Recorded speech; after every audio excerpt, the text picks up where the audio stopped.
Welcome to Wellspace Counseling. My name is Jason Wilkinson, and there's a lot of things in life that require nurture and care. A career requires nurture and care. You're cultivating your skills.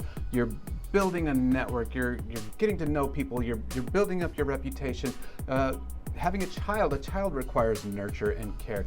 You have to feed it, you have to clothe it, you have to bathe it, you have to change its diapers, you have to love it and hold it and hug it and provide shelter for it and keep it safe. Children require nurture and care so that they can grow to be strong and to be fully functioning adults. Even plants require nurture and care. Providing it water and sunlight and healthy soil so that it can get the nutrients it needs to be a healthy plant and productive. There's lots of things in life that require nurture and care, and that includes your marriage or relationship. So I want to give you 3 tips, 3 keys on things that you can do to nurture your marriage or relationship. So tip number 1 is to practice listening. Active listening skills can be incredibly helpful here. And what you do when we listen is actively listen is we're communicating to that person what you're saying is important. And what you're saying is important to me.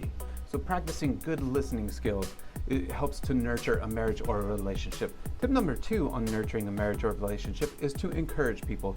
What an awesome opportunity to speak words of love and affirmation into the life of our partner.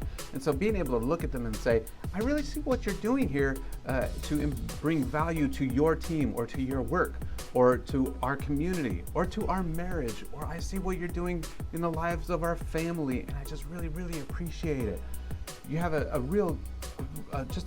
awesome opportunity to speak into the life of your spouse or your partner through words of encouragement, and that nurtures the relationship. And tip number 3 to nurture your marriage or relationship is acceptance. Looking at your partner and being able to see them for who they are, all the imperfections as well as some of the great things that they do, and to accept them for who they are, and just to take them in and look at them and say, I care about you through it all, just you. And so acceptance does not mean approval, right? So if your spouse or partner is biting their nails and you're like, hey, I don't approve of that behavior, or I don't approve of that action, but I still accept you. You don't have to approve of everything that your partner or spouse does or says in order to accept them for who they are.